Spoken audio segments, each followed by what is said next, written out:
दोस्तों आज मैं जो आपको बताने जा रहा हूं, यदि आप जॉब करते हैं या फिर आपका खुद का बिजनेस है, दोस्तों इस वीडियो को देखने के बाद आपका दिमाग हिल जाएगा। आप सोच में पड़ जाएंगे कि मैंने तो इस बारे में कभी सोचा ही नहीं। तो दोस्तों याद रखिएगा, ये वीडियो पूरे तरीके से देख लीजिएगा, पूरा देख लीजिएगा, क्योंकि आपकी ज़िंदगी का सवाल है। तो चल वीडियो को शुरू करते हैं। लेकिन दोस्तों उससे पहले आप लोगों से हाथ जोड़कर एक रिक्वेस्ट है। दोस्तों यदि आप अभी इस प्यारी सी फैमिली के मेंबर नहीं बने हैं तो दोस्तों जो रेड आइकन का सब्सक्राइब बटन दिख रहा है उसे दबाएं और बन जाएं हमारी प्यारी सी फैमिली के मेंबर। यदि वीडियो पसंद आए, आपको कुछ अच्छा लगे तो लाइक ज़रूर कर दीजिएगा और दोस्तों सब्सक्राइब ज़रूर करिएगा, शेयर करिए। और हमारी अगली खबर हर उस व्यक्ति से जुड़ी हुई है जो ये कहता है कि काम बहुत ज़्यादा है, ऑफिस में देर तक रुकना पड़ता है। और बहुत सारे लोग ये भी कहते हैं कि मेरे ऑफिस जाने का टाइम तो फिक्स है लेकिन लौटने का कुछ पता नहीं। ये सुनकर आपको ऐसा लगा होगा कि हमने शायद आपकी दुखती रग पर भी हाथ रख दिया हो, क्योंकि ये विश्लेषण आपकी छुट्टियों से जुड़ा हुआ है। आपको जानकर बुरा लगेगा और हैरानी भी होगी कि भारत उन टॉप 5 देशों में शामिल है जहां के कर्मचारियों को छुट्टी पर जाने का सबसे कम मौका मिलता है। काम के बोझ से थक जाने के बाद छुट्टी या वेकेशन पर जाना सेहत के लिए और दिमाग के लिए बहुत अच्छा होता है। लेकिन क्या आप जानते हैं कि भारत पूरी दुनिया में छुट्टियों के मामले में 5वां सबसे वंचित देश है, यानी यहाँ के लोग सबसे कम छुट्टियां लेते हैं। एक ऑनलाइन ट्रैवल कंपनी द्वारा कराए गए सर्वे में यह पता चला है कि 42% भारतीय अपने वर्क शेड्यूल की वजह से घूमने के लिए छुट्टियां नहीं ले पाते। ये सर्वे 30 देशों के बीच कराया गया है, जिसके नतीजे बहुत चौंकाने वाले हैं। इस सर्वे के मुताबिक साउथ कोरिया, फ्रांस, मलेशिया और हांगकांग के बाद भारत 5वां ऐसा देश है जहां के लोगों को घूमने के लिए सबसे कम छुट्टियां मिल पाती हैं। भारत में सरकारी नौकरियों को अगर छोड़ दें तो हमारे देश की ज्यादातर प्राइवेट संस्थाओं में हर हफ्ते 50 घंटे से ज्यादा काम करवाया जाता है। देश के 74% लोग ये मानते हैं कि उनके बॉस उनसे इस बात की उम्मीद रखते हैं कि वो रेगुलर ऑफिस आवर्स के अलावा भी काम के लिए उपलब्ध रहें। सर्वे के दौरान ये भी पता चला कि देश के 65% कर्मचारियों ने ऑफिस की तरफ से मिलने वाली छुट्टियां नहीं ली है। 30% लोगों ने यह माना कि अपने बॉस के डर से वो छुट्टी मांगने की हिम्मत नहीं जुटा पाए, जबकि 42% लोग अपने काम के दबाव से ही छुट्टी नहीं ले पाए। 21% लोगों ने इस डर से छुट्टी नहीं ली ताकि उनके पीछे ऑफिस में कोई और उनकी जगह न ले ले, जबकि 21% लोगों ने सिर्फ बॉस को प्रभावित करने के चक्कर में छुट्टियों की बलि चढ़ा दी। यहाँ डेनमार्क का जिक्र करना बहुत जरूरी है, क्योंकि वहां का वर्क कल्चर ऐसा है कि सिर्फ 2% लोग ही तय सीमा से ज्यादा घंटों तक काम करते हैं। डेनमार्क में एक व्यक्ति प्रति हफ्ते 30 से 37 घंटे काम करता है। और आपको ये जानकर ताज्जुब होगा कि हमारे देश में ज्यादातर लोग अपने दिन का 2/3 हिस्सा या तो खाते पीते हुए बिता देते हैं या सोते हुए गुजार देते हैं। हालांकि भारत में काम के घंटों के दौरान ही चाय पानी, आपस में बातचीत यानी गपशप और ऑफिस में घूमने और टहलने में कई घंटे बर्बाद हो जाते हैं, जबकि मौज मस्ती के इस समय को वर्किंग आवर्स में ही गिना जाता है। यानी ये सर्वे उन लोगों को ध्यान में रखकर तैयार किया गया जो पूरी ईमानदारी और मेहनत से अपना काम करते हैं। दी लैंसेट में छपी एक स्टडी के मुताबिक हफ्ते में 55 घंटों तक काम करने से दिल की बीमारी और स्ट्रोक का खतरा बढ़ जाता है। अगर आप बहुत ज्यादा काम करते हैं तो आप मोटापे के शिकार भी हो सकते हैं, डायबिटीज के मरीज बन सकते हैं और आपको डिप्रेशन भी हो सकता है। इसलिए काम के घंटों को सीमित करना बहुत जरूरी है। हालांकि ये बात उन लोगों पर लागू नहीं होती जो ऑफिस में वर्किंग आवर्स के दौरान ही पूरी मौज मस्ती करते हैं।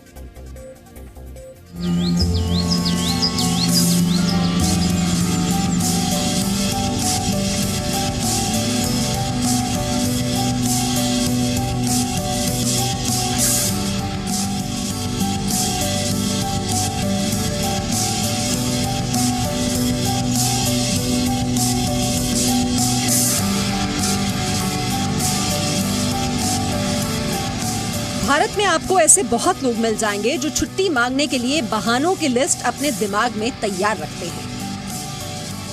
तबीयत खराब होने वाले सामान्य से बहाने लेकर भतीजे का मुंडन और रिश्तेदारों की शादी, बहुत कुछ है।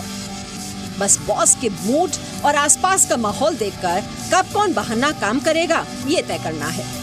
इतना सब कुछ होने के बाद भी भारतीय छुट्टी लेने में बहुत पीछे हैं। काम के दबाव को लेकर काम में बने रहने की चिंता ने कर्मचारियों को छुट्टी से बहुत दूर कर रखा है।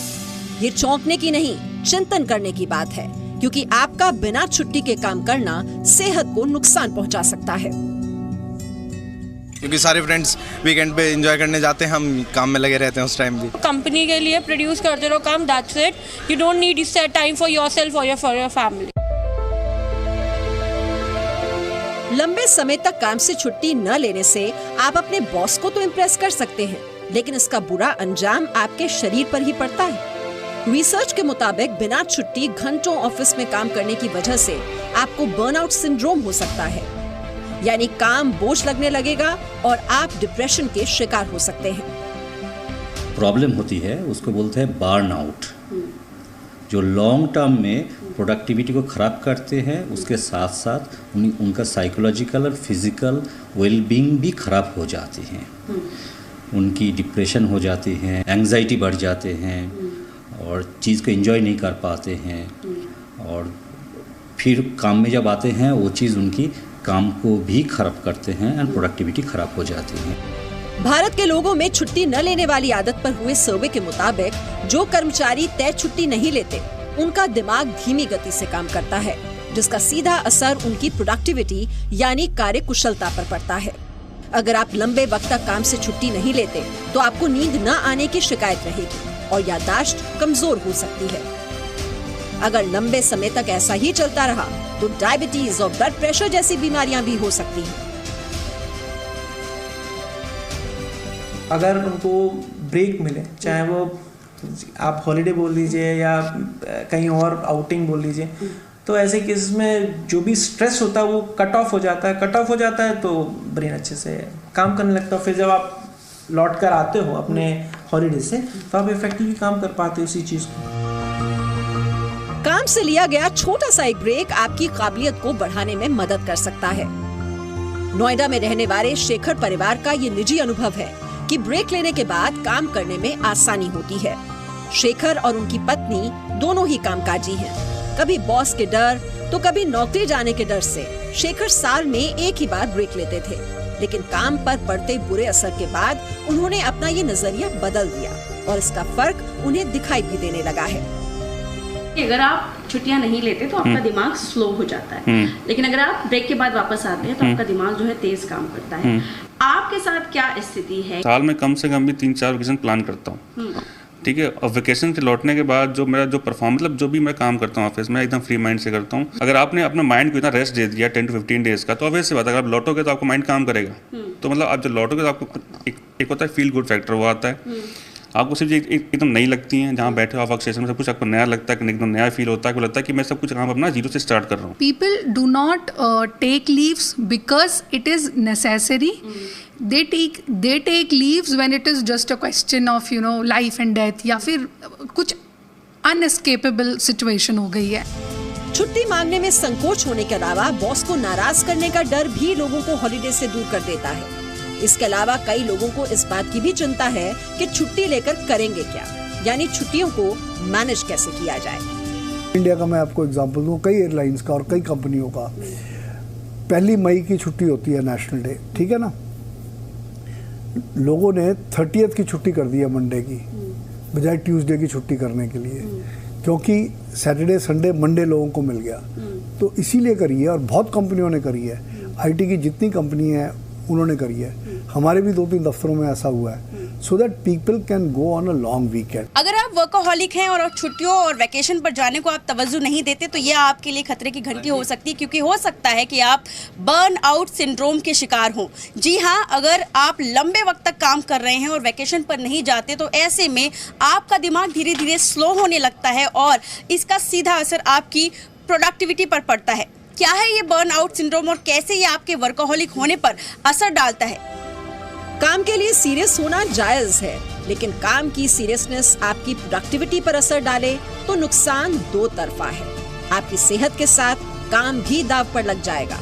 ऐसे में समझदारी इसी में है कि वक्त रहते लाइफ में एक छोटे से ब्रेक की आदत को अपनी वर्क लाइफ में शामिल कर लिया जाए। अगर आपको ईमानदारी से ये लगता है कि काम के दबाव से आप अपने काम को बोझ समझने लगे हैं, तो आज ही अपने बॉस से बात कर सकते हैं। लेकिन इसके लिए आपका काम के प्रति ईमानदार होना बहुत जरूरी है, वरना आप डांट और गुस्से का शिकार हो सकते हैं। कविता शर्मा, जी मीडिया, दिल्ली।